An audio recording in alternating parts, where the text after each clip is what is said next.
Cette capsule est une introduction à la notion d'obligation. Elle est également un rappel de la notion, puisqu'il est primordial de bien comprendre ce qu'implique une obligation afin de saisir d'autres notions telles que l'obligation naturelle, la prescription, la reconnaissance de dette, la confusion, ainsi que la fin de non-recevoir. Donc, si vous ne comprenez pas la capsule, vous risquez d'avoir de la difficulté à saisir ces autres notions par la suite. Une obligation est un lien de droit entre deux personnes en vertu duquel l'une d'elles, appelée le créancier, peut exiger de l'autre, appelé le débiteur, l'exécution d'une prestation. Dit autrement, l'obligation est un lien juridique unissant deux personnes. Il y a 5 scénarios pouvant mener à la création d'une obligation entre deux personnes. Pour être plus précis, ces scénarios se nomment la source de l'obligation. Les sources de l'obligation seront présentées dans une autre capsule. L'obligation comprend 2 dimensions. Premièrement, la dette du débiteur et deuxièmement, le droit d'action en justice du créancier. Prenons un exemple. Vous avez emprunté 1 000 $ à Eric et vous avez convenu de le rembourser aujourd'hui. Il y a donc une obligation contractuelle entre vous et Eric. Ce lien de droit qui vous unit comporte 2 éléments. Tout d'abord, votre dette de 1 000 $. Deuxièmement, le droit d'Eric d'exiger en justice le remboursement si jamais vous refusez de le faire volontairement. Il peut arriver qu'en raison de l'écoulement du temps, le créancier perde son droit d'action. On dit alors que son action est prescrite. Dès lors, il ne reste qu'une seule dimension à l'obligation, à savoir la dette du débiteur. Il ne s'agit donc plus d'une obligation civile. Elle est maintenant devenue une obligation naturelle. Voici un exemple. Il y a 5 ans, vous deviez rembourser 1 000 $ à Eric. Cependant, Eric ne vous a jamais demandé de le rembourser. En raison de l'écoulement du temps, son action en remboursement contre vous est aujourd'hui prescrite. L'obligation qui était civile est alors devenue une obligation naturelle. Vous avez encore une dette de 1 000 $ envers Eric, mais ce dernier n'a pas de droit d'action pour vous réclamer légalement cette somme. Un phénomène semblable se produit également lorsqu'un débiteur, après avoir fait faillite, est libéré de ses obligations. En réalité, la libération du débiteur fait perdre au créancier son droit d'action en justice, mais n'éteint pas la dette.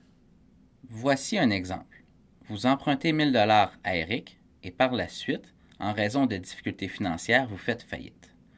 Vous suivez le procédé prévu par la loi fédérale et vous êtes finalement libéré.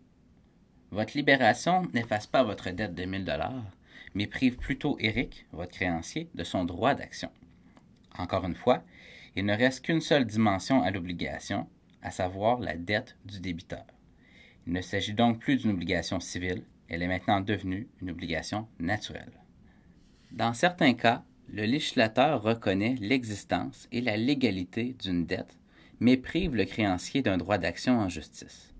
Ainsi en est-il de la dette de jeu. L'expression « ne peut exiger le paiement de la dette » signifie que le créancier ne dispose pas d'un droit d'action en justice. Il ne peut donc pas s'agir d'une obligation civile. Il s'agit encore une fois d'une obligation naturelle. Par exemple, vous pariez 1 000 $ avec Eric sur le résultat d'une partie de hockey. Vous perdez le pari. L'article 2630 du Code civil reconnaît que vous avez une dette envers Eric, mais ne lui accorde pas un droit d'action en justice afin de vous exiger le paiement dans l'éventualité où vous refusez de le payer.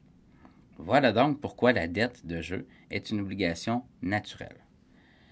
Quant au mot répétition, il signifie demander le remboursement en justice.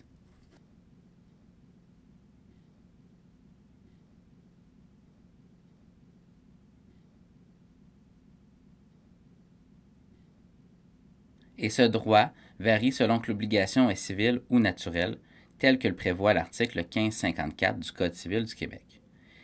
Il s'agit d'une distinction très importante. Prenons un exemple afin de l'illustrer. Vous devez 1 000 $ à Eric. Croyant le rembourser, vous remettez cette somme à Mathieu, son frère jumeau identique. Sans le savoir, vous venez d'effectuer un paiement par erreur. Vous avez donc le droit d'exiger de Mathieu qu'il vous rembourse. En effet, il n'y avait pas d'obligation entre vous et Mathieu. L'obligation était entre vous et Eric. Reprenons cet exemple, mais en changeant quelque peu les faits, afin cette fois d'illustrer l'alinéa 2 de l'article 1554. Il y a 5 ans, vous deviez rembourser 1 000 $ à Mathieu. Mathieu ne vous a jamais demandé de le rembourser. En raison de l'écoulement du temps, son action en remboursement contre vous est aujourd'hui prescrite. L'obligation qui était civile est devenue une obligation naturelle. Vous avez encore une dette de 1 000 $ envers Mathieu, mais ce dernier n'a plus de droit d'action pour vous réclamer légalement cette somme. Étant donné que Mathieu est votre bon ami, vous lui remettez volontairement les 1 000 $ que vous lui deviez. Quelques jours plus tard, vous avez des ennuis financiers et vous exigez de Mathieu qu'il vous rembourse ce que vous lui avez payé. S'agissant d'une obligation naturelle, volontairement exécutée de votre part, vous ne pouvez pas exiger de Mathieu le remboursement. En effet, lorsque vous avez versé les 1 000 $ à Mathieu, ce paiement a eu pour effet d'éteindre la dette.